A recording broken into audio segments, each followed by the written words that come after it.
To introduce our main program, let's welcome the chair of Rotary Malaria Partners, Jeff Pritchard.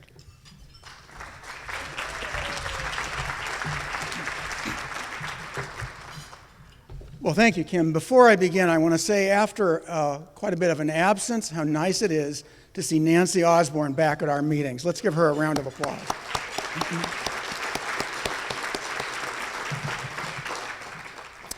Well, in the spirit of holiday shopping bargains, today we're going to give you two great speakers for the price of one. Our first speaker is Elaine Gibbons, who is the Vice President of Global Engagement and Communications at PATH. And in that role, she leads a team that engages donors, partners, and organizational peers in mobilizing resources to solve some of the world's most challenging health issues. Prior to joining PATH, Elaine was the Director of Strategic Initiatives at the Russell Investment Firm. Joining our tag team today is Neal Myrick, who's the global head of the Tableau Foundation, where he leads the company's global impact initiatives. Now, this involves advocating and encouraging organizations and governments to take a more data-efficient and analytical approach to solving world problems. Prior to joining Tableau, Neal was actually working with some of the real pioneers in technology. First Aldus, which was acquired by Adobe, and then Visio Corp, which subsequently became part of Microsoft. Here to explain how technology and data are transforming how we fight some of the world's most intractable diseases, please join me in welcoming Elaine Gibbons and Neal Myrick.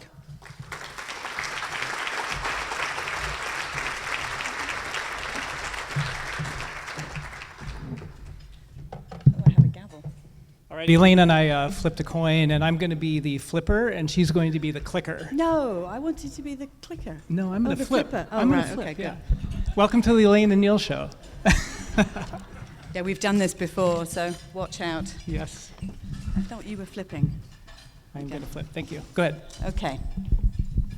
So thank you very much indeed for having us here today. We're absolutely delighted to be here. I grew up in the United Kingdom, and I'm familiar with the Rotary as a result. It was an organization that I always associated with bringing good cheer and charitable spirit as it drove through my small town in Surrey, in England, during the Christmas holidays. But above all, I always admired the bias for action that the organization has, both local action and global action. But I revisited my understanding a little bit when I was doing some research for today's conversation. Reminded that the Rotary club was founded in 1905, and I love the fact that Paul Harris and his three friends formed the Rotary because they wanted Chicago to have the same spirit of friendliness and kindness that the founders had had in their hometowns. And frankly, given some of the polarization in my home country and now the country I'm proud to live in here in America, I'm delighted by that spirit and wish that we could have more of it sometimes today. So thank you very much for having us. Indeed. I think you need to click. I do. I think you need to flip. So one thing, this is my second trip here to Rotary. I was here last year, and we did some research, and what's been really exciting and what was inspirational for some of the work we're doing on malaria is thinking back to what the Rotary actually has been doing. And I read about the Rotary International giving 2.5 billion polio vaccinations. I'm and actually really not doing very well here. I'm going to stop you because I can't. Are? There we go. Oh, there we go. There we go. Thank you. Giving 2.5 billion polio vaccinations and really driving down from a huge number of countries and getting ever closer to zero. And so when we were talking about work on malaria, that was super inspiring. And it's inspiring with Corinne and the work that the Rotary is doing now on malaria to really be part of a bigger effort to hopefully set the same historical sort of markers for eliminating another infectious disease as we did with, as you all did with polio. And now, thanks to the efforts of the Rotarians against malaria in particular, you're taking on the challenge that Neal and I are very grateful to you for doing. The same fight against polio is now being brought to the work that you're doing in malaria. And Neal and I conceived of and then built the Visualize No Malaria partnership very early on when I joined PATH and Neal was newly at the foundation. And so why don't you tell them a bit about the story of how that started from your perspective, and then I'll give mine. I will indeed. It's actually one of my favorite stories I tell literally all over the world. It was exactly 41 days after I started working on building Tableau Foundation, and I was sitting in the Milstead coffee shop, which will come up in a minute, in Fremont, and it was the first conversation I was having with an NGO about our work, and I remember it was with a woman named Diana. We had coffee, we chit-chatted, and all of a sudden she's sitting across a table and she looks at me and she sort of fell silent. And I thought, oh no, here comes the ask for money, which, you know, when you run a foundation, that's what people ask you for. And she fell silent, she looked me in the eye, and she said, how would you like to help us eliminate malaria in Zambia? And it was a phenomenal question, because it wasn't an ask for money, it wasn't an ask for free software, it was an ask for partnership and intellectual engagement in actually helping them solve the problem. And that question really has driven almost every relationship now that we have as Tableau Foundation, where we choose to engage intellectually as partners to help solve the problem, and not in the traditional sort of funder transaction relationship of simply making grants. Yeah, and so having started that conversation with Neal, with one of my colleagues, I picked the conversation up. For us, the partnership model made total sense. The need was absolutely clear. As Neal mentioned, we didn't start with an ask, we started with the problem statement. Diseases like HIV, TB, and of course malaria still pose an inordinately heavy burden in low and middle income countries. And so then the challenge was clear. Progress has been remarkable, but without better data, access to better tools, better data visualization broadly, we can't appropriately tackle those diseases. We can't allocate resources in the best way appropriate. So the opportunity then was clear by introducing those analytical tools, by training and supporting health workers in the low resource settings, we could outpace and outsmart that disease. And most importantly, from my perspective, the Tableau business model was one that really resonated with us. It worked for the global health space. That notion of democratizing data, having a much more open platform, not being tied to particular service models, meant that we could really leverage the fundamental benefits of your organization of the business. And in fact, a highly motivated and engaged workforce, which turned out to be tremendously important. So I want to make a point here around how tricky these partnerships can be when you're initiating them. They can sometimes stumble and fall at the outset. And we have recognized, I'm going to go back a couple here actually. We recognize that the hallmarks of some of these partnerships are, can you do this, Yeah. darling? Thank you. I'll take over clicking. Yeah, thank you. Are really important to establish up front. We absolutely need competence. We need to know that the organization that we're working with has the ability to bring together the resources, the business acumen, the skills, and the products and expertise. We need to know that we can have regular communication. We need a cadence that suits, but we don't need meetings for meeting's sake. We need to have a sensible governance model, so we need conflict resolution. We need a structure that actually helps that partnership work. We need a commitment. And we were lucky enough with Neal and Tableau to have a multi-year commitment that involved a variety of access to tools and to individuals. We have to have a culture that is shared in its values and its drive to improve and to develop support the mission and develop the outcome and the impact that we need. So once you get those elements to align, you have the makings of a proper partnership, but it doesn't always work. And I think I'd reflect on the fact that at the beginning of our partnership, when we were starting the conversation, the president of Zambia passed away, and we had a very difficult political situation. We didn't know what the cabinet makeup would be. We didn't know if our relationship with the Minister of Health would remain the same, and if their commitment to continuing malaria elimination in particular would remain on the agenda. So we had to be flexible. We had to employ those fundamental elements to make sure that we could continue the partnership and be successful. And I think we actually started by working on HIV/AIDS data in Western Kenya as a result. Even at that point, the partnership could have failed, but it didn't, which I was pleased about. Indeed, yes. Yeah, it was quite the time. It was actually the very first grant that I proposed to Tableau was to partner on helping PATH eliminate malaria in Zambia. I think we were a brand new process, so I think I had to talk with 41 people to get final approval to do the grant. It's much different now, thank goodness. And then we get it all approved, and then I get this phone call from PATH about the president dying, and then we have to shift gears, and we decided to focus on HIV. And then luckily, about a year later, things had settled down, and then we committed as partners of PATH to start tackling the malaria epidemic. So let me talk about how the partnership started. And I do a lot of work with the United Nations, and this is something that I try to help them understand, like what worked about this that was different than partnerships that we've engaged in before. So the first thing that is, for both PATH and Tableau, the customer, or the focus of our work, is the Ministry of Health of Zambia. So we were actually very clear with PATH, even though we were giving them software and money, we were very clear with them that they're not there to make us happy, we're all there to make the Ministry of Health successful. And that really has been the anchor of the project from the beginning. And it started with PATH and Tableau. So we got some PATH experts together with some data experts from Tableau. They started building visualizations, looking at the data. And then we realized, gosh, there was some more technology that we needed to bring into the partnership.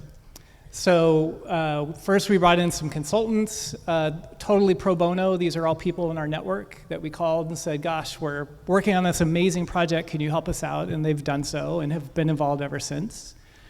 And then we needed a particular piece of technology to clean up the data. And so I remember being inspired by the work that Rotary's done on polio. I called the CEO of a company called Outbreaks, and I said, hi, Dean, this is Neal from Tableau. We're committing to a project to help eliminate malaria in Zambia by 2021. If it's successful, it's going to be a historic accomplishment because malaria has not been eliminated yet in Sub-Saharan Africa. And I said, we would love for you to join, and we're committed through the end of the 2021 timeframe. If you want to join, I need your software for free for 5 years. What do you think? Luckily, he said yes. He was super excited. And we started then adding other partners as the project went on. And we kept adding them until we got up to having 7 private sector partners, all providing software, services, support at no cost to help tackle this amazing endeavor.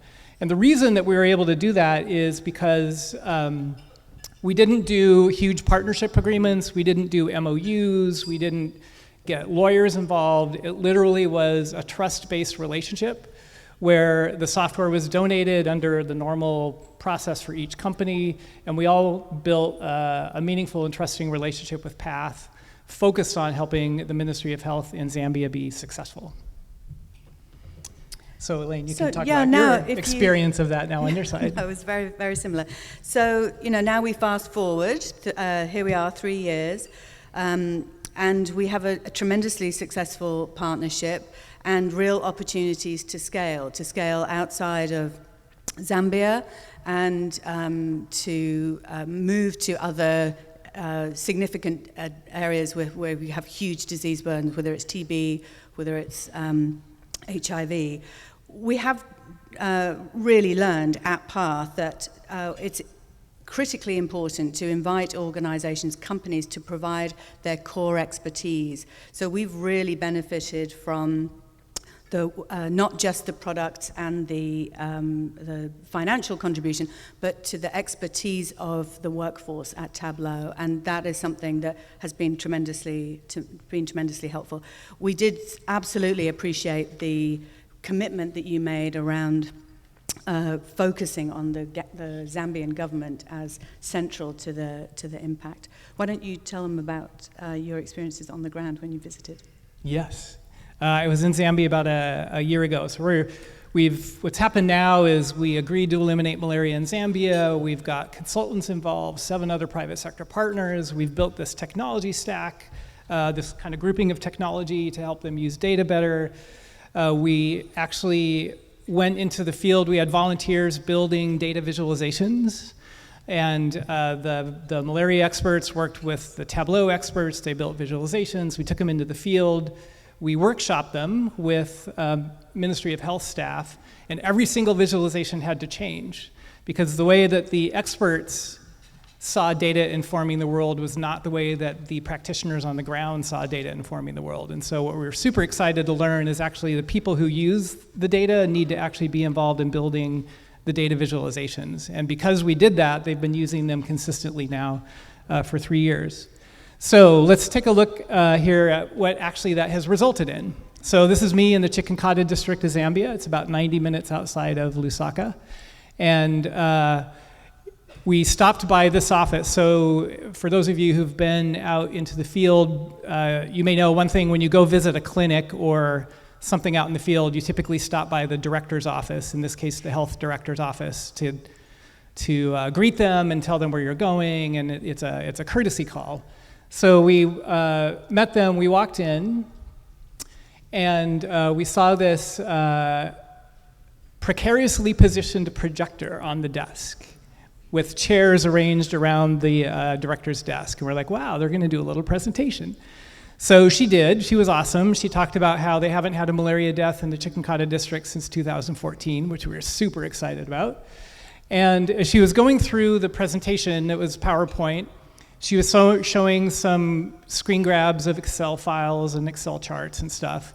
And Litia Mbanga, the guy with the big smile on his face, as she was getting through the slide deck, I noticed he was getting more and more amped up, like almost like levitating out of his chair. And then this is the moment when she clicked over and showed the delegation from Tableau his Tableau visualization. And I thought he was just gonna lose it. It was fantastic. He was so proud to actually show Tableau what he had done in Tableau and talk about how he had used it. And I'm very grateful that we were able to capture this particular photo. So here's an example of what was built. This is pretty simple. On the top, it shows every clinic and their malaria incident rate data. So one thing we did when we went into Zambia, they had been having data meetings every June. So they would collect the data all year.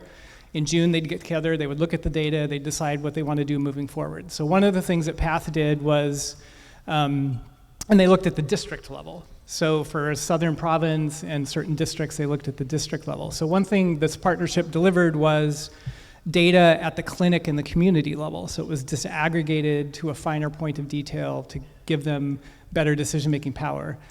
And then they also moved from having data meetings every June to having data meetings every Thursday, because the frequency of the data collection was fast enough where they could actually have it in a timely manner. And that's what I like to say, that's a point in time when data about an infectious disease was traveling as fast as the disease itself, so that the health workers could actually stay ahead of it, make proactive decisions, and really make a difference.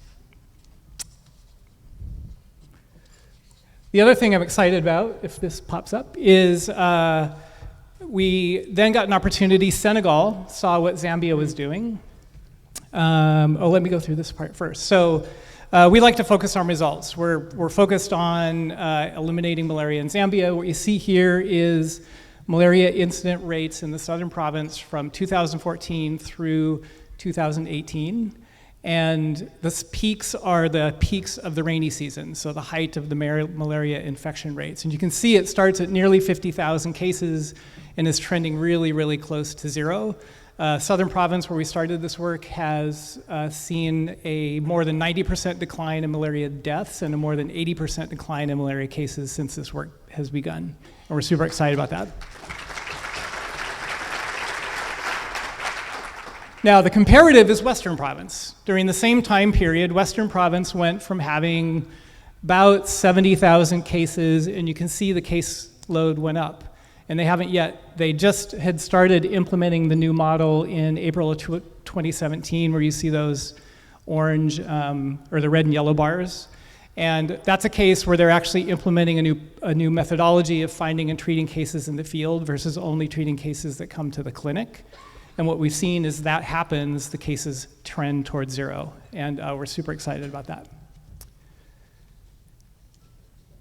Where's our timekeeper? Are we good on time? 5 minutes. Okay. So the last thing I just want to say is Senegal actually saw what Zambia was doing. They said we would love to do what Zambia is doing. What we did is we actually took all the Zambia visualizations to Senegal. We had a volunteer translate them into French, and then we workshop them with the Ministry of Health Workers in Senegal so they could adapt them to how they saw data informing the world. And what I was super excited about is the process in Zambia took about 18 months to sort of build the system, get the data in, get it clean, get the visualizations built. That same process for Senegal, from ingesting the data and having fully customized visualizations, took 10 days. So we went from an 18-month effort to a 10-day effort. Thank you. And when children are dying of an infectious disease, time matters, right? So we were super excited to be able to actually see this happen. We've now started working on rolling it into Ethiopia and a couple of other countries. And I was excited this year on April 25th, World Malaria Day, we announced with our partners, Exasol and Alteryx, a new $4.3 million grant to help PATH expand this work from nationally in Zambia into Senegal, Ethiopia, and then at least 3 other Sub-Saharan African countries. So what I like to say is thanks to PATH for the partnership, and those of us who are involved from the private sector side, I have to say we're in it to win it, and we're looking forward to the day we get to celebrate malaria elimination in one of those countries. And just to make an additional point in sort of wrapping up and closing here, the opportunity to scale this, I mean, there's clearly significant opportunity to firmly round out in Zambia, to take Senegal and to Ethiopia. But the opportunity here, and this is a visualization that we use in Western Kenya around HIV, the opportunity to leverage this platform, this model, the framework that we've built here for different disease areas is significant. And I think that's what gives me most hope and optimism for the future and for partnership generally. And in sort of closing, before we'll open it up to a few comments, it does take a lot of work. It takes people with a propensity for action. It takes a close commitment. It takes an agreement to trust each other and to provide grace and some latitude when sometimes a heavily burdened nonprofit doesn't operate as quickly as the Tableau Foundation. And so we've had to really learn how to work together effectively to build this partnership and to create such a solid structure for the future. But I am optimistic. We would love to see how we can build stronger partnerships with your organization and how your ideas could help inform some of the things that we're thinking about as we grow this platform. So thank you, and we'll open it for questions. Yes, indeed.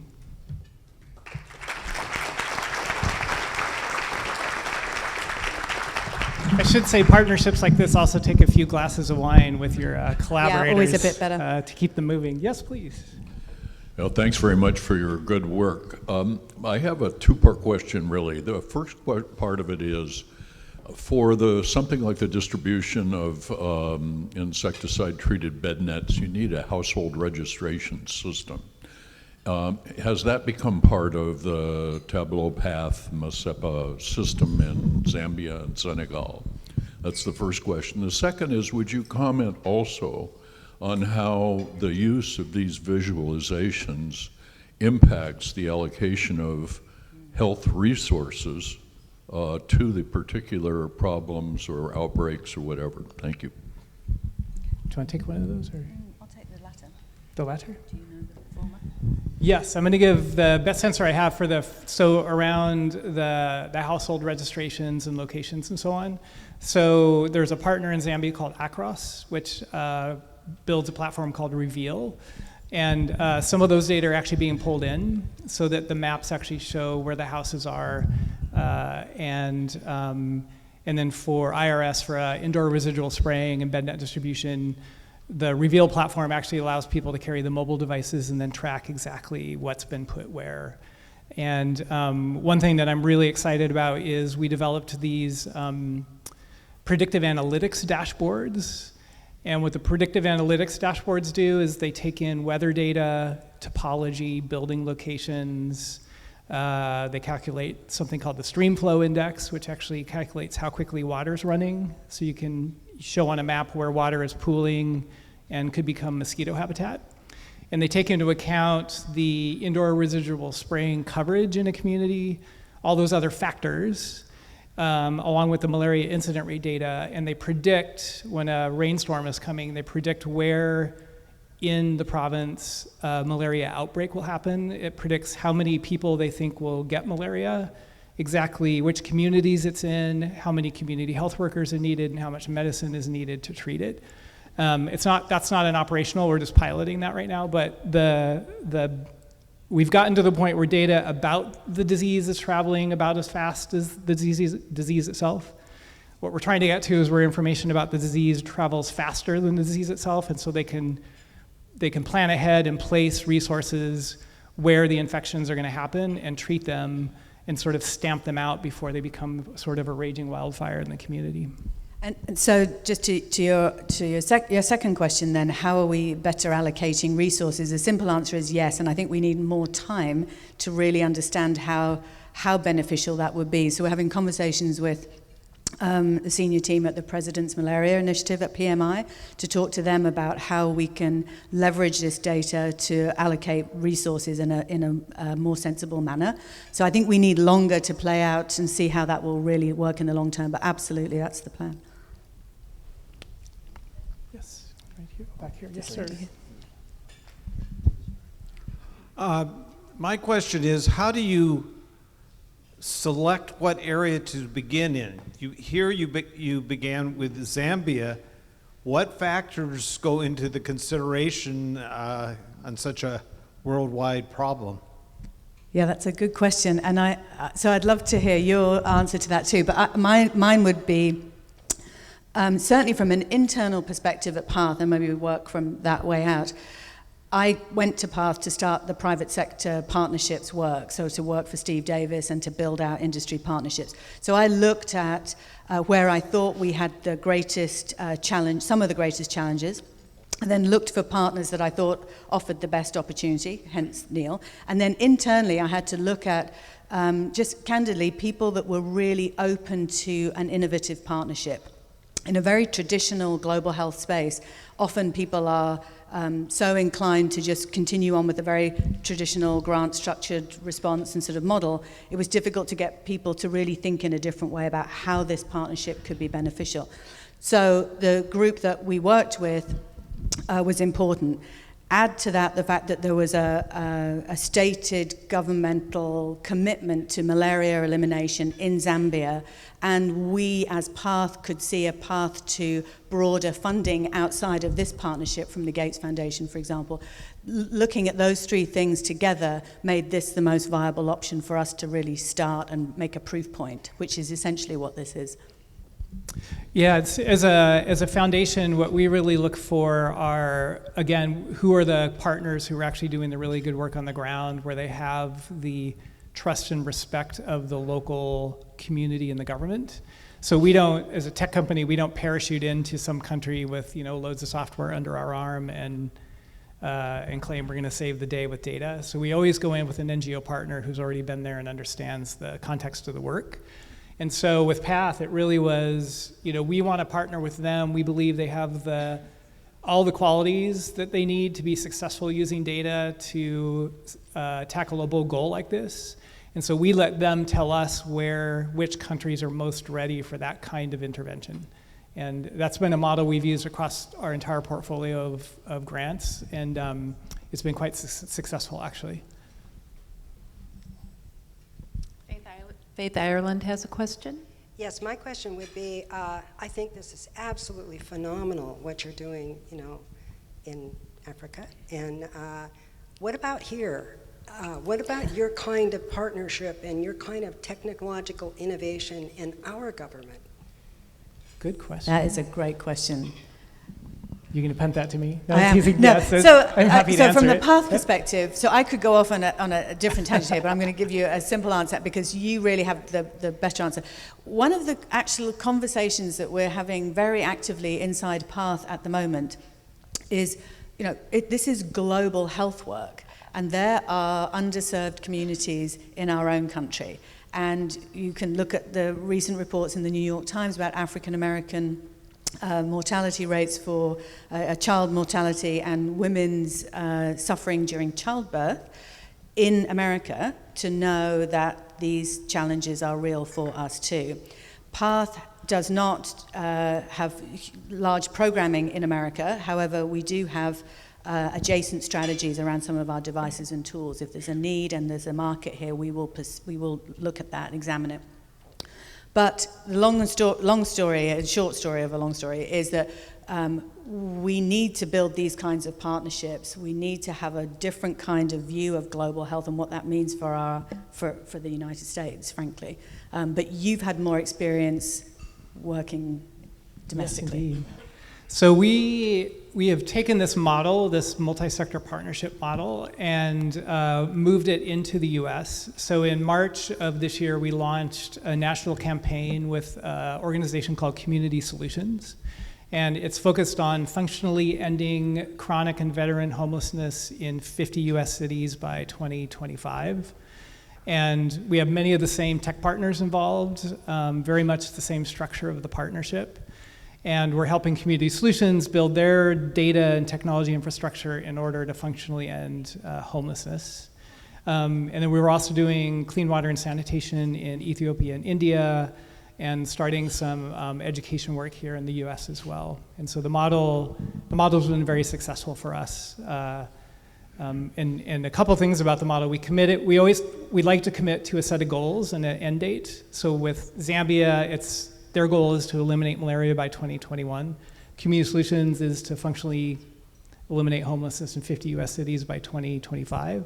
So when we do the partnership, we grant all the software for the entire term. Our financial support goes for the entire term, because we want them to know that we're there in it to win it with them, and we want them to have the sure-footedness of our support for the entire goal of the project. So I think we have time for one last question, I'm being told by my timekeeper. 2 weeks ago, there was an editorial opinion piece in Lancet that you probably saw, written by the Ministry of Health of one of the African countries, who is a physician, who stated that from her perspective, the greatest problem in application of resources internationally is corruption, and that must be addressed as part of this. How are you dealing with that? How do you see it today? Great question. I think I have two answers. So the kind of the simple answer is we're a small foundation with 2.5 people, so it's we sort of understand our place in the world with that. But we have a partner called the One Campaign. It was started by Bono from U2. And the One Campaign right now is doing a whole initiative on open data and transparency.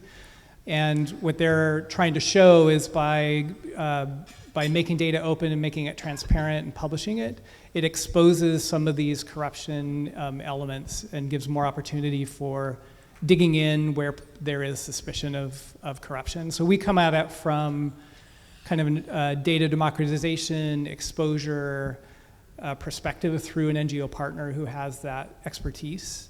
And then I don't know if PATH have any... No, we don't.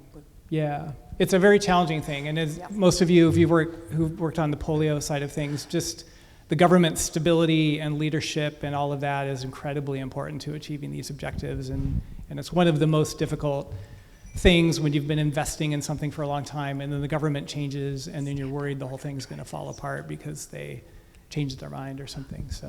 So okay, I'm probably going to get fired from Rotary, but we have one last Okay. question. It's a yes or Well, no. you don't have to talk to me. You got to It's a yes talk or to no him. question.